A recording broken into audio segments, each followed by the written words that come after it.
You're listening to Kerry Lutz's Financial Survival Network, where you get valuable information you just can't find anywhere else. To thrive in today's trying times, you need the Financial Survival Network, now more than ever. Go to financialsurvivalnetwork.com and get your free newsletter and gift.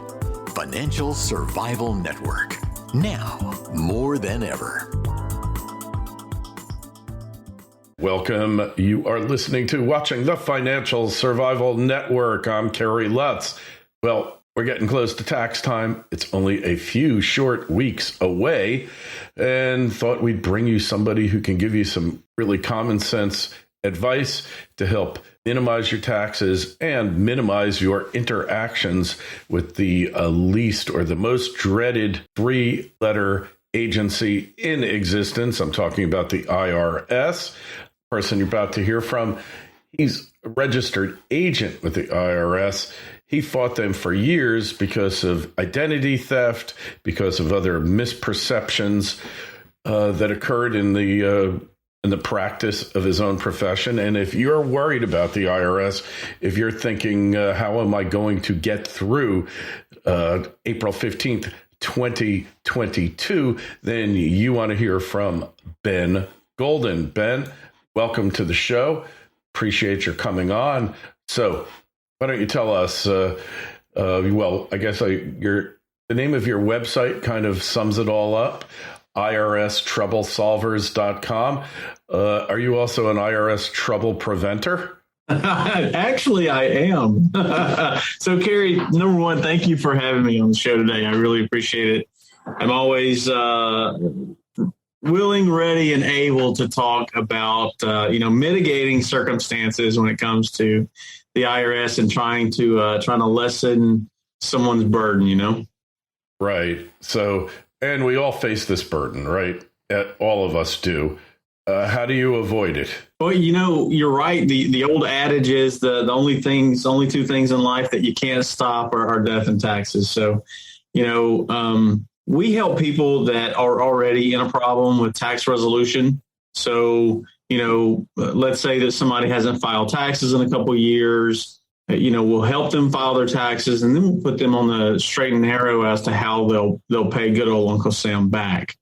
There are multiple things that we look at, but there's about a dozen or more strategies that we put in place. But the key thing is, I really believe that everybody has a different fact and circumstance and a different problem. So you can't really use the same techniques on everybody. So, you can't really shove them into the box for everybody else. I believe that you should have a box created around you in order to house or contain the issues. You know what I mean? Yeah. Well, hey, what you said about death and taxes, I think science is a lot closer to eliminating death than our political system is to eliminating taxes. That's for sure. But it's true. You've seen like zillions of cases in your career. What's the best outcome you ever got for a client? The best. I had a client that owed $372,000, and after about 18 months, they had to pay $1,600 instead of the $372,000. That sounds completely fair to me. Yeah, it was. It was fair. Yeah, it was fair. Hey, so how'd you do it? So that client had financial issues and financial problems. They had less money coming in than what they had in the past. And so what we did was we negotiated with the IRS and said, hey, listen, Uncle Sam, client can't afford to pay you. And we also don't think that they'll ever be able to pay you. So we did something called an offer and compromise where we proved to the IRS that they didn't have assets. They didn't have a lot of money. And, with them, they had 4 children. And ultimately, at the end of the day, they couldn't pay Uncle Sam. And so they paid them with the assets that they did have, which were, like I said, $1,600. There wasn't much of it. And that's definitely a victory for taxpayers. You hear states having these tax amnesties. You just pay the money, they waive the penalties and fees. you never heard of Uncle Sam having a tax amnesty, have you? And that could bring in hundreds of billions of dollars, couldn't it? It definitely could. They do have some proven techniques or some systems that allow you to negotiate with the IRS. And they've had that around since roughly 98 or so. You don't hear about it a lot, but they're definitely there. You almost have to be indigent. You almost have to have no income and no assets in order to qualify. The other thing is a lot of states also have unknown backdoor amnesty programs as well that I use all the time. I had one gentleman that was from Hawaii. Now, Hawaii's a little different. They have something called an excise tax in Hawaii. It's not really an income tax, but it's based off your gross income or what you sell, right? So with that gentleman, he hadn't filed taxes since 2012. And we figured out how much he was going to owe with the state. And we roughly paid about half, but that wasn't the big deal for him. The big deal was the state of Hawaii also agreed that they would not attempt to put him in jail. Yep, that's right. The state of Hawaii would have probably put him in jail. And then the other thing is he did not pay any penalties. And then he also, the state also said that they would not audit him for those years either. Oh, did I mention that we limited it to 3 years instead of 10? Oh, nice. Nice. So you got him off the hook. He was facing really potentially dire circumstances, and you managed to get him clear. How did you do that? So, like I said, they have a backdoor program that you can use. It's just like an amnesty program, but the states, they just don't tell Joe Q public about it. If you're a professional that you deal with resolution all the time, you know about these programs, Right. Okay. I'll buy that. So how does somebody get that far behind and forget to do their taxes like this? Kerry, that's a great question. That's a great question because a lot of people say, oh, well, these people they're just deadbeats. They haven't filed taxes in so many years and they haven't paid good old Uncle Sam. I've been paying good old Uncle Sam. I've been filing my taxes. They're deadbeats. Yeah. That's not the truth. Almost all of our clients are great people that have terrible things happen to them. So, one gentleman came to us, his wife had got cancer. And so, his focus changed from not only working, but working and taking care of her. And, there's a lot of things in his life that he just stopped paying attention to. And taxes was one of them. Oh, my goodness. Unfortunately, his wife lost her battle. And then that pushed him further down the hole because he had a lot of grief to deal with and he just couldn't deal with it. So, it was like 6 or 7 years that he just didn't file. Wow. Yeah, but it's a terrible situation. I'm sorry, go ahead. Horrible. But most people who are in this situation, is it always this bad? You'd be surprised. Fear is another issue. Think of it like this right here. What happens if 1 year you go to file your tax return and you owe $10,000 and you don't have $10,000 to pay? A lot of people will just retract and run away from it instead of dealing with it head on. There are people that will deal with it head on and just say, well, I owe it. I'm just going to have to start making payments on it or something like that. Yeah. So, year one, they owe $10,000. They go and they look at year two, and year two, they hope they get a refund and they owe another $10,000. And now, the hole is just getting deeper and deeper and deeper. And they don't have a ladder to get out of the hole. Yeah. And so they just do nothing. And as well as I do, when things start happening around you and you do nothing, it just gets worse and worse and worse.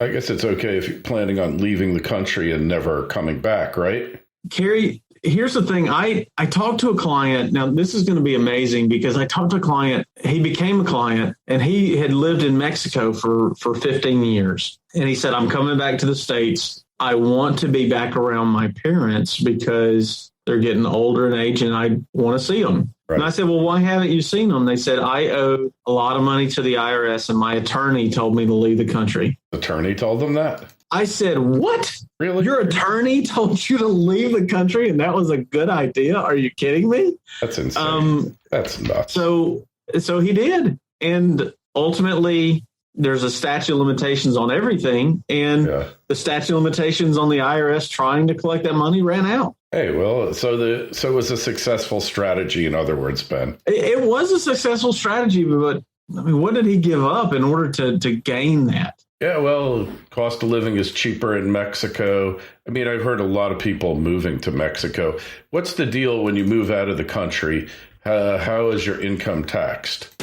Don't just survive, thrive. The Financial Survival Network. Fury Gold Mines is a Canada-focused exploration and development company committed to aggressively growing its scalable, high-grade gold assets with major drill campaigns planned across its 3.5 million-ounce portfolio. Fury is led by a management team of proven explorers and developers with a track record of success in advancing and financing project development. Fury Gold Mines is well-positioned to create value for investors with low-risk development growth and the potential for a new major discovery. Fury Gold Mines trades on the TSX and NYSE American under the ticker FURY. To learn more, go to furygoldmines.com. That's furygoldmines.com. This is the Financial Survival Network, the information you need to thrive now more than ever.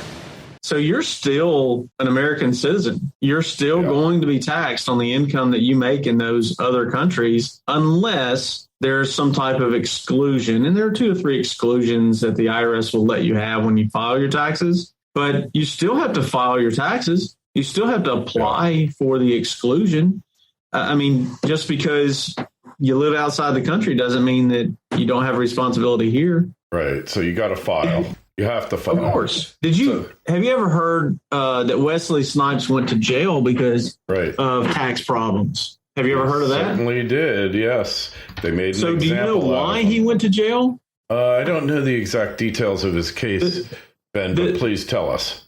The thing is, a lot of people say, well, he didn't pay his taxes. That's why he went to jail. Nope. He didn't file his taxes. Yeah. And instead of filing his taxes, he's like, I'll just go to jail. And guess what happened at the end of the day? The IRS filed his taxes on his behalf. They audited him. Right. They looked at how much money he made, all the money that was put into his bank accounts. They audited him. They filed his taxes on his behalf. And not only did he go to jail, but then he had to pay them as well. Yeah. Well, I guess he showed them, huh? Yeah. I don't consider that a win. Hey. But maybe he did show them. I don't know. Do you remember that? I can't. Was it Steve Martin who's was getting audited or something with government? And he says, just tell him you forgot, right? Just, I forgot. Yeah, because I forgot or I didn't know. That's a great excuse, right? Yes, great excuse. Matter of fact, next time somebody pulls you over for going too fast, that's what you should tell them. Oh, I didn't know. I forgot. I forgot. See how well that helps. Yeah, well, that'll get you far. Hey, what are the most common mistakes that taxpayers, your clients make, that you make, that cost you more in taxes than you should otherwise pay? Statistics tell us that 93% of all audits have a change.